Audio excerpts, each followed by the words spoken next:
Assalamualaikum warahmatullahi wabarakatuh.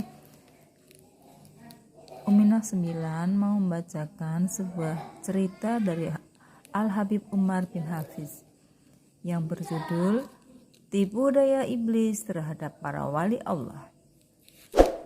Dalam biografi Al-Imam Junaid bin Muhammad yang memiliki gelar Sayyidut Thaifah, memimpin kaum sufi di zamannya yang tinggal di kota Baghdad, telah diceritakan bahwa suatu hari ada seorang wali Allah yang mendengar iblis menjerit kesal dan berkata kepada jin-jin ifrit yang melayaninya, "Siapakah di antara kalian yang bisa mengganggu Junaid bin Muhammad?" Salah satu dari jin ifrit itu berkata, "Apakah Anda akan membebaskan saya dari tugas-tugas kerajaan?" Iblis berkata, "Ya, kau boleh meninggalkan tugas kerajaan di sini dan fokus menggoda Junaid saja. Aku ingin dia tergelincir." Sebab menggoda Junaid adalah tugas yang berat, karena dia terus menyambung jalan orang-orang menuju Allah dan memutus jalan usaha kita dalam menyesatkan manusia. Jin Ifrit itu lalu berubah wujud menjadi sosok manusia yang berpura-pura menjadi seorang murid. Ia pergi ke tempat Imam Junaid beralasan untuk menuntut ilmu, namun hakikatnya hanya ingin menggelincirkan beliau. Sesampainya di tempat Al-Imam Junaid, Ifrit yang berpakaian rapi layaknya seorang murid itu masuk ke dalam majelis. Sementara Al-Imam Junaid melihatnya dan langsung mengenalinya. Tapi beliau adalah orang yang beradab mulia, seorang murabbi. Maka beliau tetap diam melihat ulah setan itu. Beliau berkata di dalam majelisnya, "Siapakah yang ingin menuntut ilmu silakan. Pintu menuntut ilmu, pintu tarbiyah atau pendidikan dan takziah penyucian hati selalu terbuka."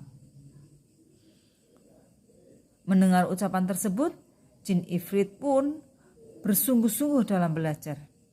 Dia terus menghafal, mencatat, dan mengulang-ulang pelajaran tanpa menyisakan waktu untuk tidur kecuali sedikit. Hingga ia mengungguli seluruh murid dan membuat mereka kagum atas semangatnya dalam belajar. Mereka membicarakan sang murid teladan ini. "Murid baru ini sungguh luar biasa. Dia sangat rajin dan mengalahkan kita semua. Dia lebih pantas melayani syekh kita di rumahnya. Pasti Syekh Junaid akan senang terhadap murid seperti dia." Mereka senang dengan murid baru ini. Namun mereka tidak tahu siapa sebenarnya murid itu. Hari demi hari jin ifrit itu terus mengawasi gerak-gerik Al-Imam Junaid sambil berusaha mendekati beliau. Namun setiap kali datang kepada beliau, cahaya iman jin ifrit itu menghindar. Para pelajar pun akhirnya sepakat untuk menjadikannya sebagai pelayan Syekh Junaid dengan harapan agar Syekh Junaid mendapat pelayanan yang terbaik dari muridnya. Mereka pun menugaskannya untuk melayani Syekh Junaid. Dan memang hal itulah yang diinginkan oleh jin ifrit tersebut. Di akhir malam, jin ifrit yang berwujud murid teladan itu mulai berkhidmat dengan membawa lampu dan menuntun Al-Imam Junaid menuju masjid untuk beribadah. Dan sepulang dari masjid, jin ifrit menuntunnya untuk kembali ke rumah beliau. Hingga sekian lama, jin ifrit ini mengabdi kepada Al-Imam Junaid untuk menyediakan segala kebutuhan beliau. Sampailah pada suatu malam, salah satu teman Al-Imam Junaid datang bertamu ke rumah beliau dan menginap di situ. Tamu ini bukanlah orang biasa. Dia adalah seorang sufi yang merupakan sahabat karib Al-Imam Junaid. Pada awalnya tamu ini belum merasakan apapun di kediaman Al-Imam Junaid. Namun semakin larut malam, ia merasakan sesuatu yang aneh. Sang tamu melihat seorang yang melayani Al-Imam Junaid membawakan lampu berjalan di depan beliau. Sang tamu pun mulai mengenal bahwa murid yang melayani Al-Imam Junaid adalah jin ifrit jahat. Ia pun segera memberi isyarat dan berbisik kepada Al-Imam Junaid, "Hei Junaid, apakah Anda tidak tahu siapa orang yang berkhidmat kepadamu ini? Coba perhatikan benar-benar orang ini. Apakah kau tak mengenalinya?"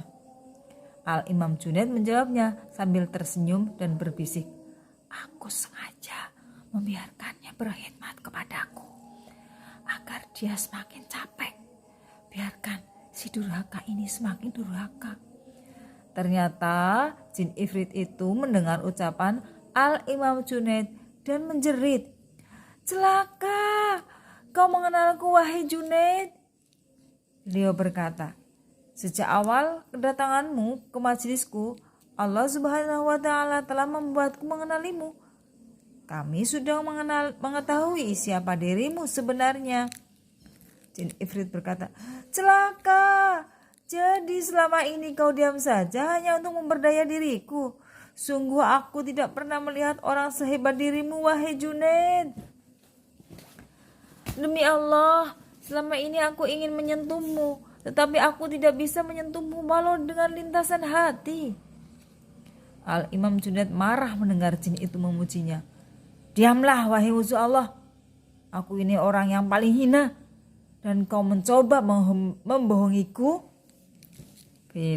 Beliau tidak ingin setan itu membuatnya ujub atau berbangga diri.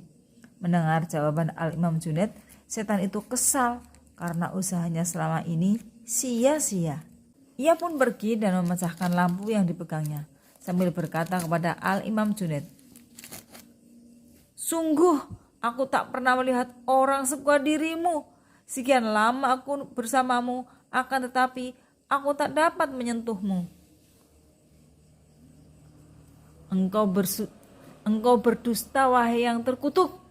Aku ini orang yang paling hina," saut Al-Imam Junaid. Lihatlah, beliau tak membiarkan dirinya ujub atau berbangga diri dengan ucapan setan itu. Ini merupakan keteguhan dan penjagaan dari Allah terhadap Al-Imam Junaid. Tipu daya setan itu tidak berhasil membuatnya ujub. Setan itu berharap akan terlintas di dalam hati Al-Imam Junaid sebuah perasaan bangga diri. Namun beliau tidak membiarkannya. La ilaha illallah. Itulah keteguhan Al-Imam Junaid. Berbeda dengan kita, dengan mudahnya setan menggelincirkan kita semua tanpa perlu usaha keras dan waktu yang lama. Hanya dengan satu pujian saja, hati kita akan berbangga. Hati kita berkata, "Benar, aku ini adalah orang hebat." Hanya dengan satu bisikan setan, kita seketika akan mempercayainya. Bagaimana kamu percaya padanya? Dia adalah musuh besarmu. La ilaha illallah. Maka dari itu, memohonlah kepada Allah agar diri Anda selamat dari tipu daya setan yang terkutuk. Sumber buku Habib Umar bin Hafiz bercerita, halaman 101 sampai 104. Sekian cerita tipu daya setan. Wassalamualaikum warahmatullahi wabarakatuh.